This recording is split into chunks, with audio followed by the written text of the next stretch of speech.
prison purpose and pageant winner. In life, some of our most challenging stories can bring us the most unbelievable purpose. And today's episode is going to prove just that.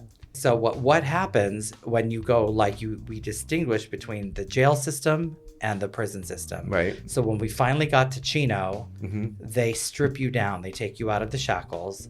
They put you literally in a cell that's like a cage with metal benches. You strip everything down. Everything belongs to the state. Your underwear, your clothing, if you have socks, unless it was your own personal item like my shower shoes. So I was sitting there in a cell, then handcuffed at that point, not completely shackled, just handcuffed with my property, naked in a cell full of other people. I want to hear a little bit about the story of when you wanted to go back to do the panels in jail. And I knew that the jails and the prisons were somewhere I really wanted to go because I knew how important it was for me. Right. Whether I knew it at the time, but it was there and those seeds were planted for me. And then eventually you got clearance. Yeah, I was denied because of all my felonies and everything. I was denied. And I wasn't going to just sit there. You know, my sponsor at that time was Carlos M. And he was reminding me that, sweetie, it's God's will. And maybe this is not God's will. And I'm like, well, how is God's will not wanting me to be of service and carry a message?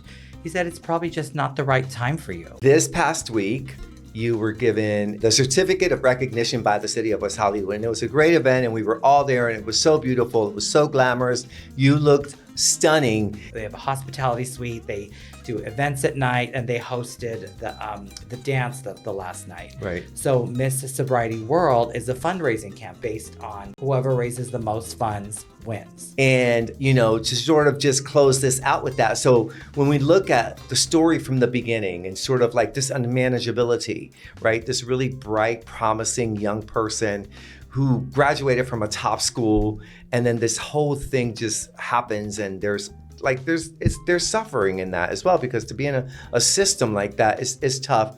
But then to come out of that and find your purpose, right? To share your purpose and to bring so much joy and love and light to so many people. And then to have this year just filled with Miss Sobriety World and then this proclamation, what a gift. It's an honor to know you. I love you so much. I'm so proud of you and everything that you do for everyone.